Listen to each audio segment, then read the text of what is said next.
Hi everybody. So I've had a lot of feedback from my little diaper neck discussed yesterday. And I wanted to maybe go in a little bit further because a lot of you guys are like, why are you always picking on Ryan? I'm not picking on Ryan. And Ryan knows I'm not picking on him. I do, however, like to use the circumstances that he finds himself within to educate both him and the young people that follow him. If you don't know my background, I'm an ex-parole officer and an ex-counselor. I am early retired due to health issues. I have a neuromuscular disorder that is affecting my organs and slowly crippling me and causing a lot of my digestive organs to not function correctly. So basically, I have a long-term terminal diagnosis, which has given me like the ability to say what I want to say. I'm, kind of happy about that. I think everybody should find that freedom. But it also gives me the chutzpah to say, I need to help as many people as I possibly can right now. And so that is what sparked a year and a half ago when I saw Ryan in such dire straits. That is what sparked the Mama Liz moments. And what happened when I saw the Arbor issue is that I immediately identified that there is absolutely domestic abuse going on here. There's domestic violence, there's emotional abuse, there's codependency, there's narcissistic tendencies, possibly, possibly some personality disorders or borderline personality issues, some antisocial behavior. And, this is just, this is just my take, my opinion on things. I'm not diagnosing anybody or throwing anything out. This is just what I personally saw when I saw this. What I saw was someone that is always in a position of power enter into a relationship with someone who is always codependent and a people pleaser. And I saw that person in that position of power use her position of power to attempt to manipulate the other person for financial and personal gain. And when the other person was not willing to flex to the extent that the manipulator and the person in power wanted them to flex and left the scene, it made the person in power no longer the person in power. So what happens when people in power that are used to being in power find themselves not in power? They go absolutely batshit crazy. There's no nice way to put that. They began reaching out and what we call basically just doing straight bullying. They are throwing a temper tantrum like a kindergartner. They did not get their way. They have not formed good boundaries in life. They don't know what it is to be told no. They don't know how to socialize correctly. So they just begin to attack. And they attack normally whatever the other person finds most precious. Well, of course, what Ryan finds most precious is his link with his fans. And so what was immediately attacked was the fan base.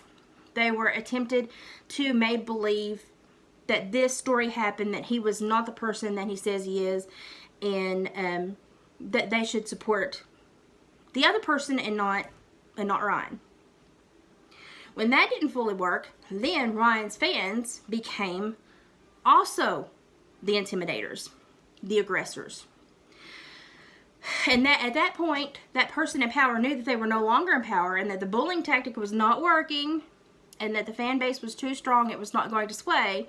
So then they went to the default victim mentality. Victim mentality for a lot of women is simply just another manipulation scheme. It's just another bullying tactic. And this does not take away from any woman who has ever found herself in a domestic violence situation that was true, that was scary, that was life-altering. This does not take away from anyone like that, but there are occasions where women manipulate men and they use victim status to do so. And they use the courts to do that as well. So what happened was the person in power did not feel that she was in power. The bullying did not work. The persuasion tactics over the fan base did not work. So therefore, the next thing is I've got to find victim support. I've got to become the victim and use victim mentality to garner support and win this. This is no longer just a personal relationship or a personal issue. This is now a war that needs to be won. So not only does the person in power, who has already left enough receipts to know that the story will come out and the news will come clean eventually. They can't think that way. They are on this kind of euphoric bender where they're trying to make sure that their story is going to be heard, that their version, and that nobody else can have a version except for them. So they're on this, hiatus to create a storyline that works for them. So to be specifically the most empowered she could, not only did she take advantage of law enforcement, but she also took advantage of the sacred and sanctimonious women's centers. And these are domestic violence centers that cater to women that have no funds or have no resources and do not know their rights.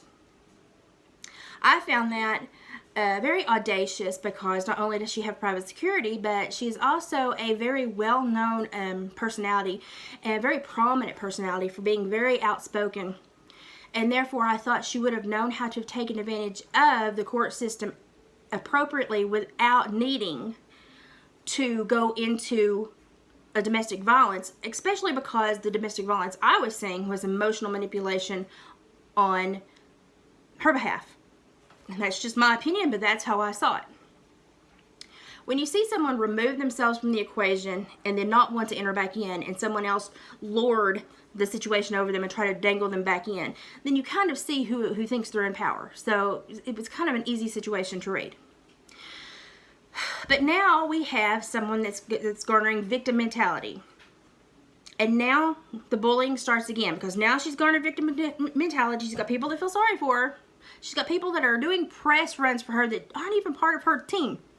They're just people that run domestic violence shelters. People that run domestic violence shelters that are not used to working with people of star power and might feel swayed by any incentive or promises that could be made. Now that's just what I'm thinking. I can't prove anything. That's just what I'm thinking, could possibly sway those women to attack this with such fervor. Because if it was Aunt Thelma that got beat, they wouldn't be on the news doing this now, would they? No, I don't think so. So everybody go check on Aunt Thelma right now. Okay, good. Okay. So now we've got people threading out into society for her and doing these news runs. And now they're attempting to turn every positive behavior that Ryan has had into a negative behavior. Again, this is just tactic. This is just manipulation. This is just victim mentality. This is just how they have to be perceived. If they can't run the show, then they manipulate the show and they change the way that others are viewed. And they use these bullying tactics to do so. It's very important for me that young men see this and young women see this, so that we start to speak about how to have better relationships, better boundaries in relationships, better personal expectations before we get into relationships just of ourselves. How we understand that people that are codependent can be very toxic and that we need to learn how to identify that immediately. Women often come into men's lives and they're the cheerleaders. They suck you in, they make you feel safe, and then they cheer for you and they become your biggest cheerleader and your biggest fan. And then they tell you that no matter what anyone says, you can do it. I believe in you. And then they use physical intimacy as a weapon. Now here's the thing. All of those things I just said are also normal attributes to relationships, but you can tell when it shifts to like an alter and negative demeanor. That's when it becomes unhealthy. When you're being motivated by physical intimacy, when you're being promised and being rewarded for doing things with physical intimacy, when they will say anything about how great you are and how awesome you are and how the moon, and the stars rise and shine for you, but when it comes right down to it, they won't do anything for you because all the expectations are on you to perform for them. Be careful, boys. Be careful. Watch out for that. Women can manipulate men very easily. Women have done it since day one. To be quite honest, my time in family courts and being a parole officer and watching the family dynamic, especially with men that have backgrounds, it's so easy for women to manipulate the men because the men are already terrified of the court system. Thank goodness Ryan does not have a record, because a record would absolutely be a negative in this regard. Thank goodness that I will call her the perpetrator, has a record and has shown this type of physical behavior before. I think that all of this it's going to be very easy for the court to sort out. I'm not coming down hard on Ryan. I just want everyone to understand that the life he lives, while graced with a little bit more fame and money and financial security than most of us, is still a life that, you have to make decisions and bad things can happen. And he has to handle mature things that sometimes, we just don't want to handle. He is no different than the rest of us. He is trying to handle this the best he can. And I personally think that he's made a lot of positive changes in the last year. Does he keep tripping up in the love department? Yeah, there for a while he just kept face planting, bless his heart.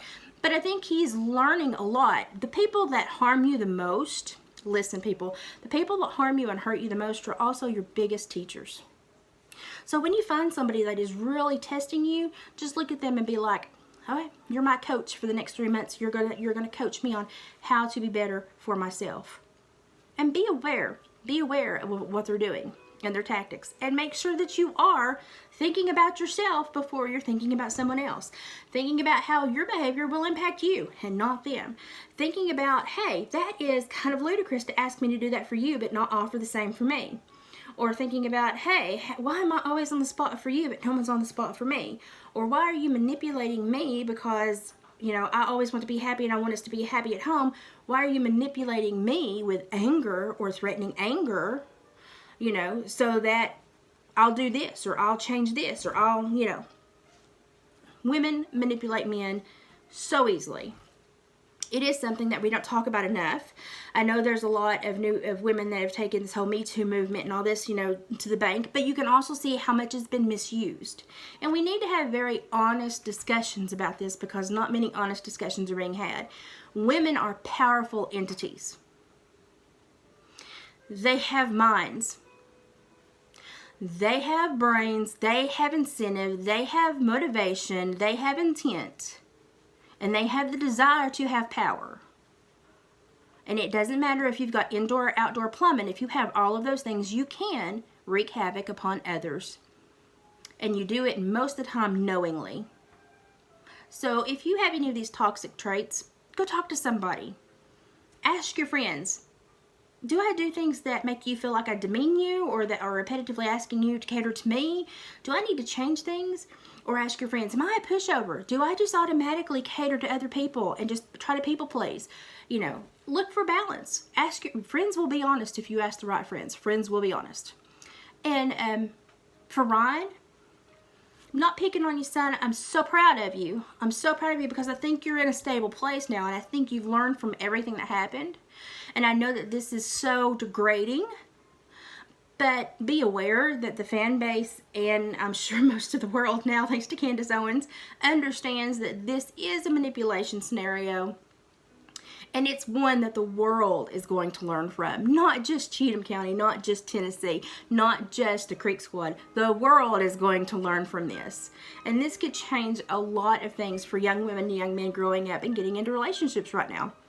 It could improve the capacity of young people to have better, more fulfilling, and more honest relationships. And that is why I talk about Ryan and his life and what is going on, because he has such a following. That is such a superpower, a super momentum to make a positive shift in the world. And that's kind of what I try to do, because I try to be everybody's Mama Liz. So that is my take, my opinion, my perspective, and my answer to why people ask me why I'm always ragging on Ryan. And I do hold Ryan accountable, do have great expectations for the young man, and it is because I know that he has the capacity to go even farther than he has gone right now. And I don't want these smaller issues to stunt his growth professionally, because these issues, with a little bit of thought process, a little bit of talking to somebody, and a little bit of practicing some better skills, will go away. And these speed bumps will no longer exist. And that's what I'm hoping is happening in his life right now. He's gaining the skills to get rid of these speed bumps, and life is just going to accelerate for him. So, not ragging on him, proud of him, expect the best of him, because he's a Tennessee boy and he can do it. And I know what he's capable of, and I want to see him climb every mountain that he sets as a goal for himself. And I don't want other people or even fans to stand in the way, because sometimes if you're a fan, if you're overprotective or you interject in the wrong way or you blow smoke all the time, you know, you're not necessarily helping that person fulfill what they need to fulfill. You're kind of impeding how they need to feel about themselves, because they do need to feel some sense of normalcy to be able to function at a normal level, at a functional level where they can have social interactions, a family life, and a safe place where they can just be themselves. And so sometimes as fans, the best thing we can do is just say, you know something, I'm gonna back off, because I know that you're at your best when you're happiest, and you're happiest when you have some chill time. We're gonna give you some chill time, and then we're gonna reap the rewards when you make your music. And this has been a Mama Liz moment. Hope y'all got something from it. Bye.